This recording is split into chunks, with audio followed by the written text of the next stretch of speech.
2XKO slated to come to consoles on January 20th, 2026 for PS5, Xbox Series S and X. And not to flex, but as a person that was in the top 10% of streamers in early access to 2XKO, I can say this game is one of my favorite fighting games right now. But I gotta ask one question. I've been thinking about this for the last few days of this year. What does 2XKO need to be successful in 2026? Like, believe me, a lot of the older fighting games were really bad in the version 1 state, but people just dealt with it because that's what we had. There were no patches, no updates. You have to pay for almost a whole nother version of the game for the same price just to get some updates. We all know Street Fighter is famous for doing that shit. Also, don't take it as I'm hating on Street Fighter. I love this game.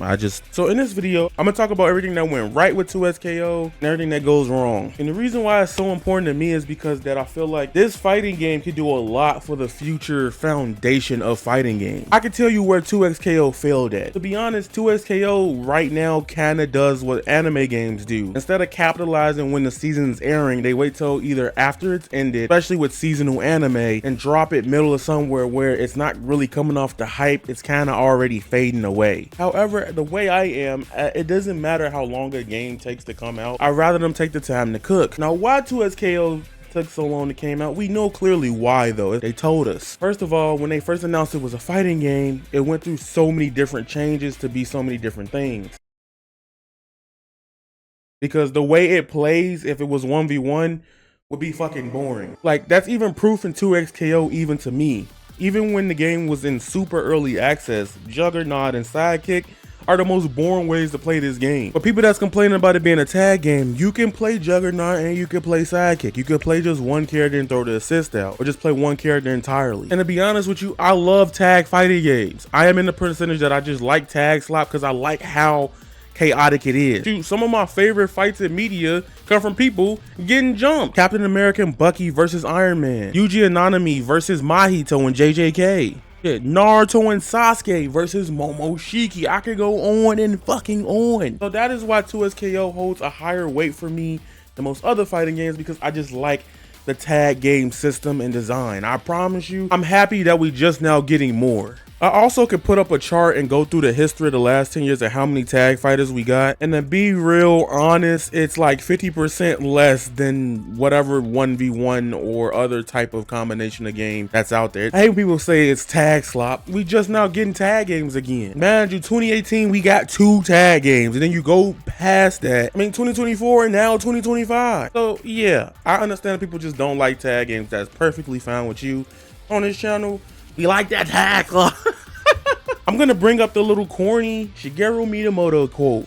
Here we go one more time if you never heard it. A delayed game is eventually good, but a rush game is forever bad. Now we got some cases where like they delayed the game and it still came out trash. You know what I'm talking about? I'm still mad about it and gonna walk out the frame a little bit. Package for 2XKO is already really great and better than some other ones we already had in the market in a lot of areas. Is it better than Street Fighter 6 as a product? Hell no. But in a lot of areas, it does excel. I think the rollback netcode so far, and this is early access, is world class. I fought UK people on stream multiple times, people from overseas playing on PC, and then it felt like it was lagging at all. I also think 2XKO handles monetization in a way that I'm okay with it. I like it. Skin prices can be egregious because they cost very similar to Valorant or League. Like $20 a skin for some people, it's just way too much in a lot of people's eyes. However, you can unlock all the characters for free. The main thing you need to play the game. Like just playing for like 7 days on and off, doing a couple casual matches and stuff like that. It is beautiful to be able to unlock characters via grinding the characters out. I waited till close to season 1 to prove this. I bought the $100 skin pack for Arcane. However, I didn't want to use any tokens until season 1 starts. And I might not even do that. I might just grind it out, see if I get the first character for free, and then go beyond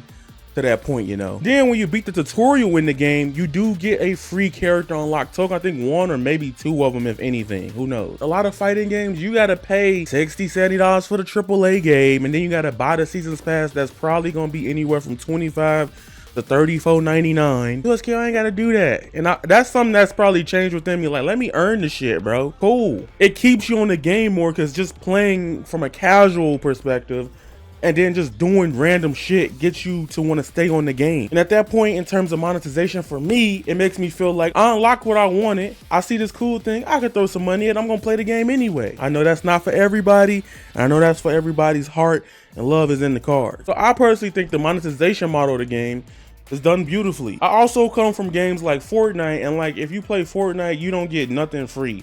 Unless it's like a festival in the winter or something like that. I know a couple people that still play Fortnite every day and still got like one base skin or something. You gotta spend money to unlock anything damn near in that game outside a few decals, stamps, shit like that. Now let's talk about the gameplay. The biggest problem with 2XKO's gameplay early on was the balancing. And a lot of times everybody was tired of seeing Teemo and people was like, yo, Yasuo Echo. But at the same time, that is the result of having a smaller roster. I personally don't care because I just took breaks because I was playing on PC, and my only problem that I've had with 2XKO was Vanguard, but it is early access. That doesn't mean it's gonna launch perfectly, you feel me? Right now the character roster is seemingly at what, 11 or 12 characters? And I think 12th would probably be including Caitlyn. I might be going up or down. So, and having 5 champions a year is going to be fucking beautiful for this game. Think about it. Most fighting games right now, even Street Fighter barely could do 4 a year right now. They got a whole other issue. I love that game, but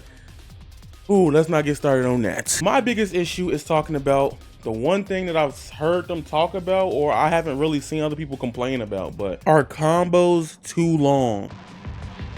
Personally, I think the combo system in 2XKO is perfectly fine. I've also grown up in the era where do you want to allow to do infinite is still one of the rawest shits I've ever seen in this genre. For a lot of people that didn't grow up seeing it or don't think it's cool, they think it's lame that you get touched and die. I get it, I understand. I'm a firm believer, if I hit you, you should be cooked. So I think 2XKO, if they're gonna have the long combos, instead of doing that, make the damage lower across the board. Matches are already like 3 to 4 minutes at max. What a 5-minute match gonna do already, you know what I'm saying? I feel like there's 30 other solutions than nerfing the combos. Like at this point, if you don't like what you see, I don't know. I can't really help you. You know what I'm saying? 5LG Rain, one of the challenger 2XKOs feel like personally nerf the damage across the board and make it like a 3-touch game. Now the big part of the video I have to talk about. I haven't gotten a chance to talk about the big thing in the video. At the Game Awards, they revealed Caitlyn.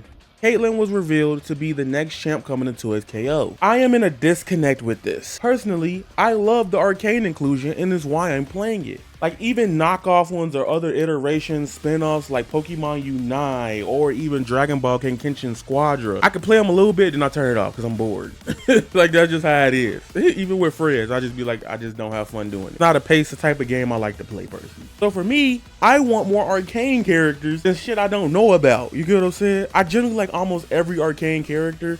Some I know I won't play with in a fighting game, like Sicko is a fuck no, like I'm not playing. But then the league players see in this game and they're like, no, that fucking sucks. And I'm over here like, that's the coolest thing of all time. When they re-revealed this game, what, 4, almost 5 years ago, they said the foundation of this game was gonna be Arcane. So I knew 4 or 5 years ago that Arcane characters were gonna flood this roster first and foremost from in that story than League of Legends. So I don't know how y'all feel about that, because personally, like, I want everybody to get happy. I will personally want them to go Arcane, blank Arcane, blank Arcane. I think 2XKO will grow over time when they get more unique champs and things people want to see. This first year is very pivotal for the success of the game, and the character roster will be a huge thing that they need to do to make sure this game becomes successful.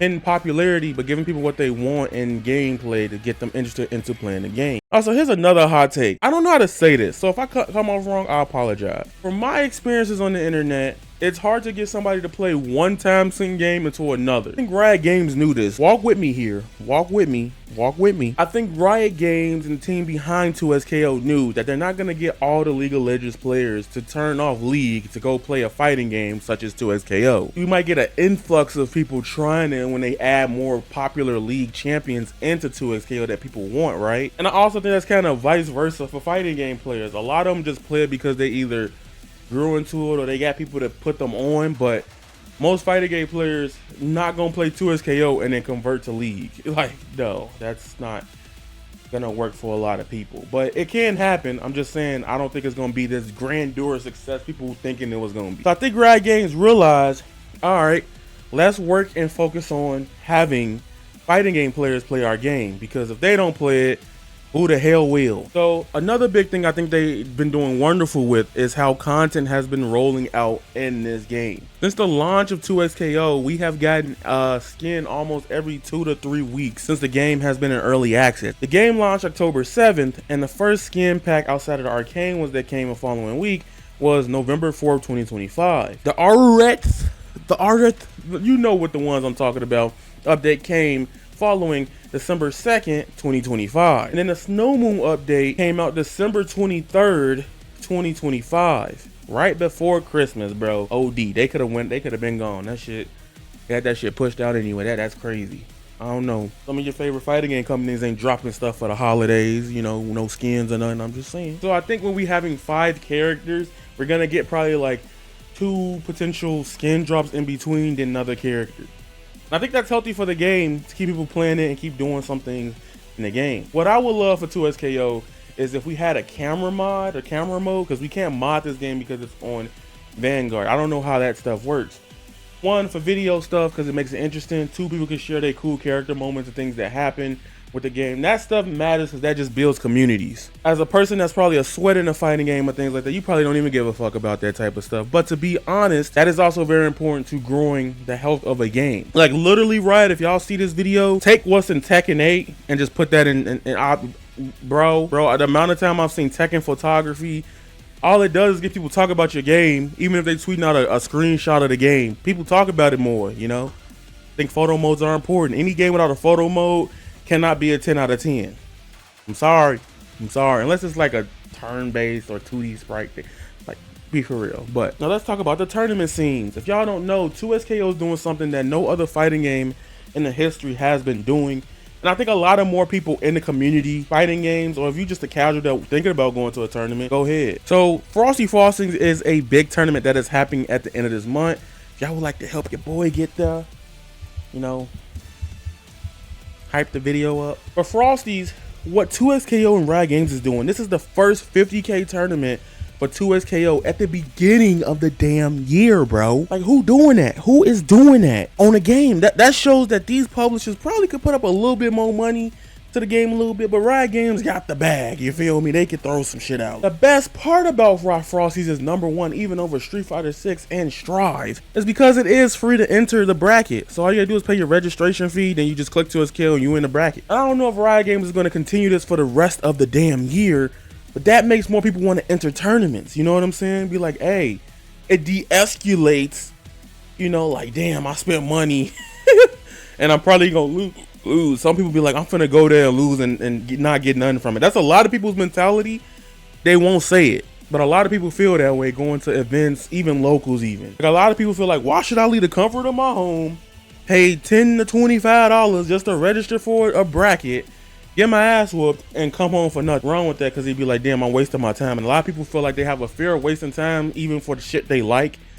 So that's a whole nother discussion. But imagine if Riot Games keep doing this all the way till the end of season 1 at least. And also, the best thing about 2XKO, this is something that Mortal Kombat and I believe Killer Instinct has done off the top of my recent head, and Street Fighter has done it before with Capcom Cup. Crowdfunding tournaments and skins. Me personally, I love when they say, hey, we crowdfunding this skin right here so they could go to the players and people playing the game at a higher level. For me, it makes me go, yo man, damn, I'm buying this for my own benefit, but it's also helping other people that's enjoying this too. You just make a healthy ecosystem environment. That is beautiful for 2XKO. Dude, imagine the first fighting game to do that with a character. You buy this character, you're crowdfunding the $1 million at Evo. You're crowdfunding the $1 million at some private event. Something like that. All in all, I think 2XKO is actually doing really good right now, even in season 0 or in coming into season 1. A lot of people are going to complain about the character roster size in 2XKO, etc. And I think it's kind of justified to feel that way, but at the same time, the fuses allow you to play these characters in a lot of different ways. Mind you, there's 4 fuses, meaning that adds a whole different layer of playstyle to the game. I've said this multiple times in even other communities of games I play. Some people gonna hop on for the fun of things and everybody having fun in that way, but some people get addicted to the gameplay with certain games more than others, and that is perfectly fine. And lastly, the one big thing I want the FGC to stop doing in 2026 is looking at 2XKO as a failure because it didn't blow up as big as Valorant or League of Legends or Arc Raiders. Like that's so dumb to me. I think with fighting games, you got to realize, even if it's your first installment, the only one game that actually blew up and took over multiverses was because it was looking like a Smash killer at first. It had everything good that Smash didn't have, but the gameplay had its own issues. Then Warner Bros with the monetization. Those were the main two reasons why the game was there. I yapped about 2XKO for y'all for a minute. Y'all can go have fun, talk about. I'm so excited for 2XKO, and I'm going to be supporting 2XKO all 2026 the best I can and when I can, because there's a lot of other shit I want to do with content on this channel and turning action games and stuff like that, and probably platinum runs. Who knows what happens in 2026 got in store, but I do have some plans in the back of my cranium. Remember, you guys are golden, and that is raw. Voila, peace, and I'm out. And enjoy the video. Thank you for watching.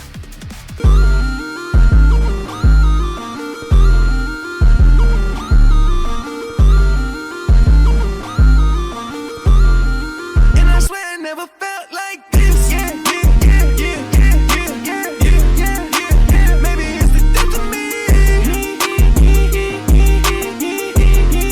Let my own worst enemy.